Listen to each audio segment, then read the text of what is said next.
My new boss turned out to be a predator, but he didn't expect me to fight back. I always believed that landing this job was a dream come true.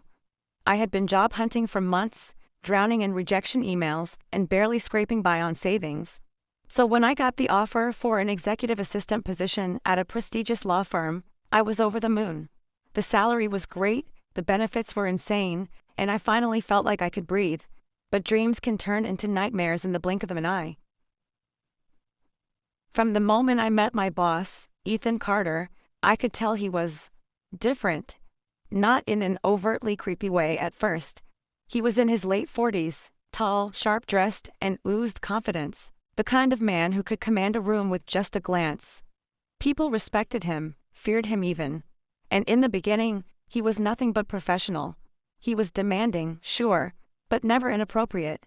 Until he was. It started subtly. A lingering touch when he handed me papers, standing just a little too close behind me when I worked at my desk. His cologne, expensive and overpowering, became a scent I started dreading. Then came the comments. You should wear dresses more often, they suit you. I like when your hair is down, you look softer. This job must be exhausting, you should let someone take care of you. I brushed them off, laughed awkwardly, told myself I was overreacting. After all, he hadn't done anything explicitly wrong. I kept repeating that to myself, until he finally did. Trapped. It happened late one evening. Everyone else had left, but I was stuck working on a report Ethan needed first thing in the morning. He had been in a meeting, but at some point I felt his presence behind me. I turned, and there he was, watching me. You work too hard, he murmured. His voice was low, silky. I admire that. I gave a polite smile and turned back to my screen, trying to focus on anything except the way my stomach twisted in knots. You know, he continued, leaning against my desk, there are other ways to get ahead in this company. My fingers froze over the keyboard. What do you mean? He reached out, tucked a strand of hair behind my ear. I flinched. Come on, he said smoothly. You're a smart girl, you know exactly what I mean. I pushed back my chair, trying to create space between us. My heart pounded. This was it, the moment I had been dreading. You don't have to work so hard, he continued, completely ignoring my discomfort. I take care of my employees, especially the ones who appreciate me. My stomach churned. I think I should go home now. But when I tried to stand, he grabbed my wrist. Not hard, but firm enough to send a shock of panic through me. Don't be ungrateful, he murmured.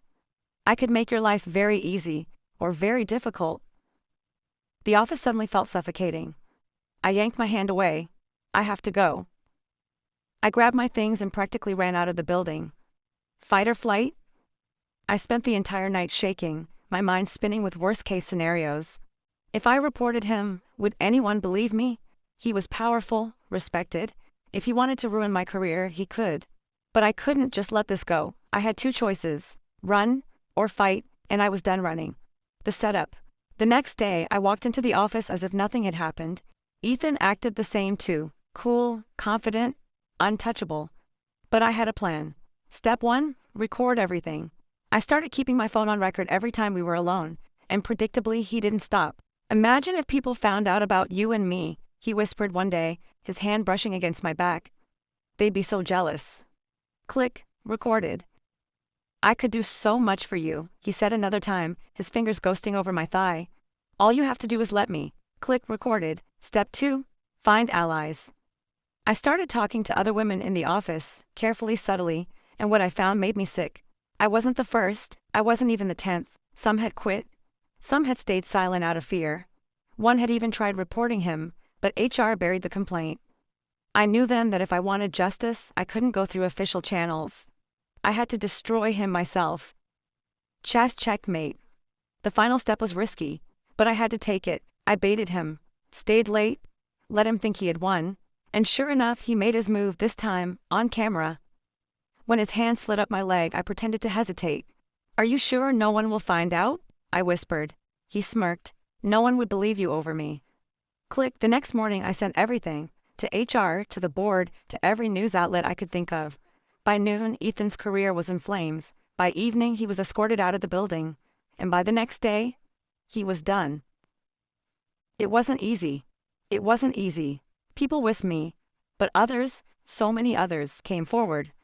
Ethan had been a predator for years, and I was just the one who finally pulled the trigger. I got a new job soon after. A better one. One where I didn't have to keep my phone on record just to feel safe. And Ethan, last I heard, no one in the industry would touch him. Some monsters don't hide under beds. They wear suits, they run companies, they think they're untouchable. But sometimes, all it takes is one person to remind them they're not. And I was that person. My boss was a predator. I took him down, but now he wants revenge. After exposing Ethan Carter and watching his empire crumble, I thought it was over. I was wrong. The first threat.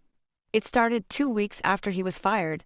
By then, the company was doing everything they could to sweep the scandal under the rug. They gave me a severance package, a pretty NDA to sign, and a "We support women in the workplace" PR statement. I took the money, but I refused to sign anything. I wanted my voice. I wanted power. Then one night my phone buzzed. Unknown number.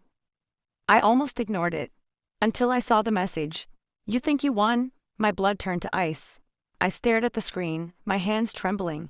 Another message popped up. "Enjoy your victory while it lasts." My apartment suddenly felt too quiet, too exposed. My instinct screamed at me to run, but I refused to let him scare me. I blocked the number, but I knew, deep down, this wasn't over.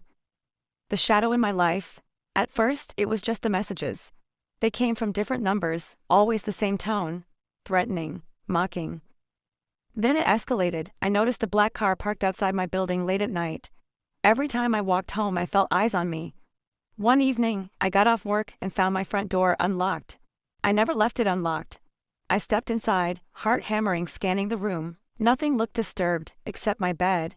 My sheets were turned down, as if someone had been waiting for me. I bolted, stayed with a friend for the night, but I knew exactly who it was. Ethan. He wasn't just angry, he was hunting me.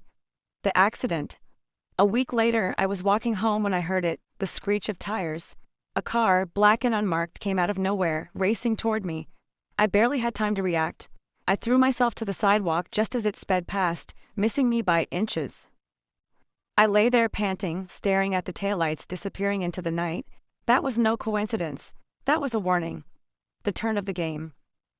I couldn't go to the police. I had no proof, no license plate, just a gut feeling, and a trail of cryptic messages. But if Ethan thought I was just going to sit there and take it, he underestimated me. I hired someone. A private investigator, someone who knew how to dig up dirt on people like Ethan.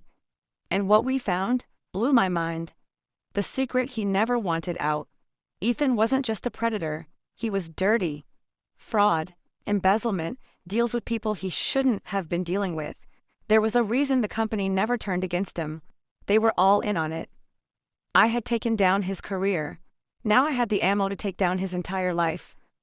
Checkmate. Again, I sent everything to the authorities. The press, his wife, his business partners. And Ethan? He disappeared. No social media, no news, nothing. For weeks I lived on edge, waiting for him to make a move. Until one day, I came home to a note slipped under my door. It had only 3 words. "You'll regret this. I don't know where he is. I don't know when he'll strike. But I know one thing. This isn't over.